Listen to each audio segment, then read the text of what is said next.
Hello everyone, welcome to Vikas sir की classes. Dear students, इस video में 11th के इंग्लिश का, जी हाँ 11th के इंग्लिश का चैप्टर नंबर 2 का हम क्वेश्चंस और आंसर लेके आए हैं।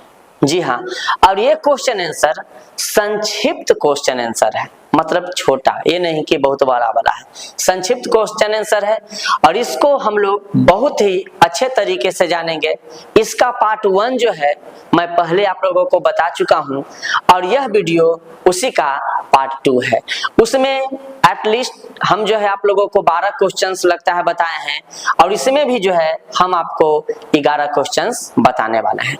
तो मेरे प्यारे भाइयों और बहनों, आपके समय को ज्यादा न व्यतीत करते हैं और सीधा चलते हैं अपने पॉइंट की। तो मेरे प्यारे भाई और बहन, यह रहा आपके सामने पहला प्रश्न। जी हाँ, पहला प्रश्न देखिए।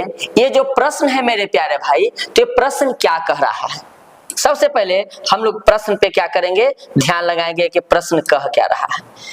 तो मेरे प्यारे भाइयों और बहनों, जब इस प्रश्न को हम बहुत ही अच्छे तरीके से देखते हैं, बहुत ही ध्यान लगा के देखते हैं, तो प्रश्न यहाँ पे कह रहा है कि ह्वेनसांग के आगमन के समय, जब वो आगमन लिया था, मतलब ये जो है तीर्थयात्री जब आगमन किया था, तो इसके आगमन के समय जो है, देखिए यहाँ स्टूडेंट्स है और यहाँ क्या है, टीचर्स।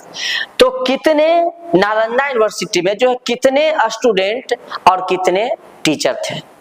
माने ह्वेनसांग तीर्थयात्री जो था उसके आगमन के समय कितने विद्यार्थी थे और कितने शिक्षक थे, ये पूछा जा रहा है। और इसका आंसर हम जो है आपको बहुत ही बेहतरीन तरीके से यहाँ पे दिए हैं कि जब वो आया था तो उस समय लगभग नहीं पूरे कितने स्टूडेंट थे, 10,000 स्टूडेंट थे और 1500 क्या थे, शिक्षक थे। 10,000 विद्यार्थी थे और 1500 क्या थे, शिक्षक थे। ध्यान में हो गया कि जब वो आगमन किया था, ये तीर्थयात्री जो है जब आगमन किया था तो उसके आगमन के समय जो है 10,000 विद्यार्थी थे और कितने, 1500 शिक्षक थे। और हम जब ये चैप्टर पढ़ा रहे थे उस टाइम भी हम आपको बताए थे कि मेरे प्यारे भाइयों और बहनों, ये ऑब्जेक्टिव में भी पूछा जाएगा और सब्जेक्टिव में भी पूछा जाएगा और आप लोग बहुत ही बेहतरीन अंदाज में इसको लिखे थे और पढ़े थे। तो ये हो गया हमारा पहला। अगला देखिए, ये जो प्रश्न है मेरे प्यारे भाई, ये प्रश्न कह क्या रहा है? सबसे पहले आप इसको देख लीजिएगा, कॉपी कलम से पूरा एकदम अच्छे तरीके से लिख भी लीजिएगा। ये कह क्या रहा है? यहाँ पे ये कह रहा है कि मतलब जो है विद्यार्थी और टीचर, क्या है, विद्यार्थी और टीचर का जो अनुपात था वो कितना महत्वपूर्ण था। माने विद्यार्थियों और शिक्षकों का जो अनुपात था, जो रेशियो था, वो कितना महत्वपूर्ण था। क्या मतलब शिक्षक मतलब सही मात्रा में अवेलेबल थे विद्यार्थियों के लिए, कि विद्यार्थी सरकारी स्कूल में इधर उधर भटकते रह रहा था। जैसे ये हो जाता है 4 गो शिक्षक हैं या 300 विद्यार्थी, इस तरह के था। अब मेरे प्यारे भाइयों देखिए यहाँ पे क्या है, यहाँ पे कहा गया कि नालंदा यूनिवर्सिटी में जो 10,000 स्टूडेंट थे या 1500 क्या थे, शिक्षक थे। ये तो बिल्कुल सही है कि 10,000 स्टूडेंट थे और 1500 मतलब 10,000 विद्यार्थी और 1500 क्या थे, शिक्षक थे। और यह रेशियो बड़ा ही महत्वपूर्ण था। और यह रेशियो क्या था, बड़ा ही महत्वपूर्ण था। यह स्पष्ट है, देखिए यह जो कहा गया है कि यह स्पष्ट है कि टीचर जो है, देखिए यह स्पष्ट है कि जो टीचर जो थे वे एजुकेशन के लिए और ट्रेनिंग के लिए, मतलब एजुकेशन के लिए बने, शिक्षा के लिए और प्रशिक्षण के लिए, शिक्षा के लिए और प्रशिक्षण के लिए मतलब सही थे। मतलब जो कहा जाता है ना कि सटीक, शिक्षा के लिए और प्रशिक्षण के लिए जो है शिक्षक क्या थे, व्यक्तिगत रूप में अच्छे तरह से क्या थे, उपस्थित थे। माने सारे शिक्षक थे। माने ये ऐसा नहीं कि किसी चीज का कमी था, ये था वो था। इस तरह से हम इसका क्या किए हैं, आप लोगों को आंसर दिए हैं, जिसको आप स्क्रीनशॉट क्या कर सकते हैं, ले सकते हैं। अब जो है हम अगले पे चलते हैं। आगे देखिएगा मेरे प्यारे भाइयों, यह तीसरा में क्या कहा जाता है, यहाँ पे कहा जाता है कि उस कंट्री का नाम बताए जहां जो है विद्वान लोग जो क्या करते थे, नालंदा यूनिवर्सिटी में पढ़ने के लिए, माने कहां से नालंदा यूनिवर्सिटी में पढ़ने के लिए आए थे, उस देश का, देखिए यहाँ पे लिखा गया है, उस देश का हमको क्या करना है, नाम बताना है। अब बताइए उस देश का हम लोग को नाम बताना है कि कहां से पढ़ने के लिए सब आता था। तो समझिएगा वो देश क्या है। देखिए चाइना से लोग आते थे, कोरिया से आते थे, तिब्बत से आते थे, तुर्किस्तान से आते थे और मंगोलिया से आते थे। जी हाँ, नालंदा यूनिवर्सिटी में अध्ययन के लिए कहां से आते थे लोग, तो नालंदा यूनिवर्सिटी में अध्ययन के लिए चाइना से आते थे, कोरिया से, तिब्बत से, तुर्किस्तान से और मंगोलिया से। ये हो गया इसका आंसर। अब अगले पे चलते हैं। अगला देखिए क्या कह रहा है यहाँ पे, यहाँ है कि यह व्हाट काइंड ऑफ, मतलब जो है नालंदा के पास किस प्रकार का लाइब्रेरी, नालंदा के पास किस प्रकार का लाइब्रेरी था, बताइए नालंदा के पास। तो देखिए Nalanda had the biggest library in Asia, Nalanda के पास एशिया में सबसे बड़ा, एशिया का सबसे बड़ा जो लाइब्रेरी था वो कहाँ था जी, नालंदा यूनिवर्सिटी में।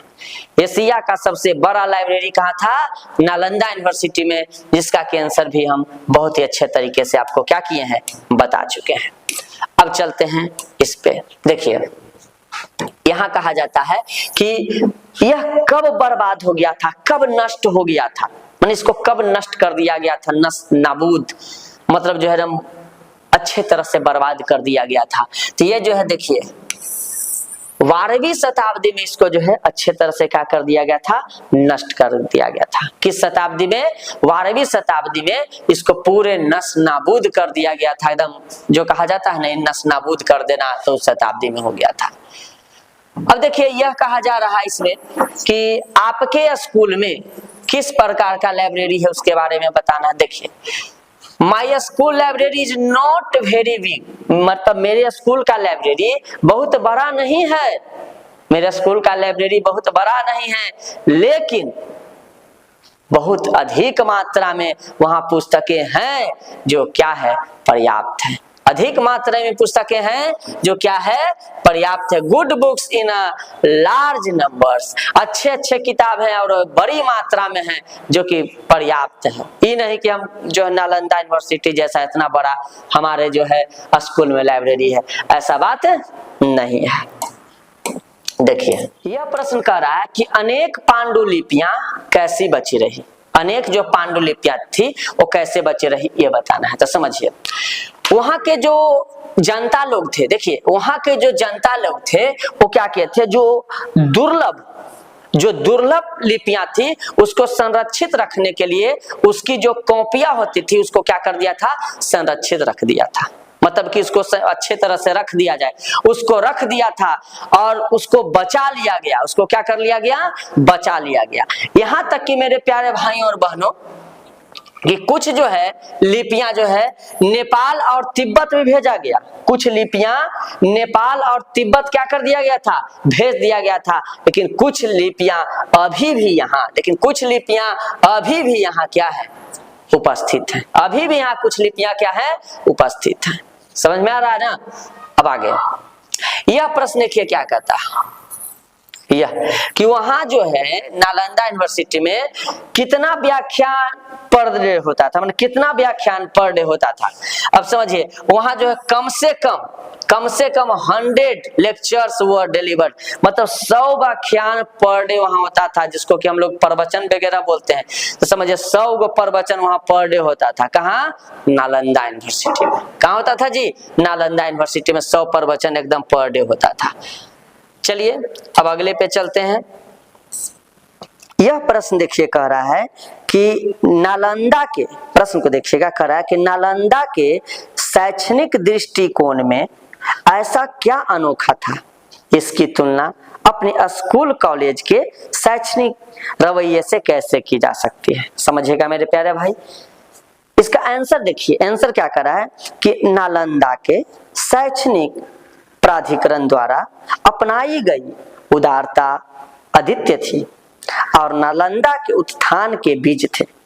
प्रगति शैक्षणिक दृष्टिकोण में निहित थी, जिसने बिना किसी पूर्वाग्रह के सभी मानव जाति के धर्म और दर्शन को स्वतंत्र रूप से उजागर किया।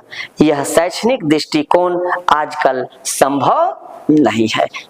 अब देखिए ये प्रश्न क्या कर रहा है, ये प्रश्न कर रहा है कि वहां कितना सब्जेक्ट जो है वहां पे क्या है, कंपलसरी था, मतलब वहां कितना सब्जेक्ट कंपलसरी था, जरूरी था। तो वहां पे देखिए कितना जो है 5 सब्जेक्ट जो है एकदम कंपलसरी था। 5 सब्जेक्ट क्या था, एकदम कंपलसरी, जरूरी है तो जरूरी है।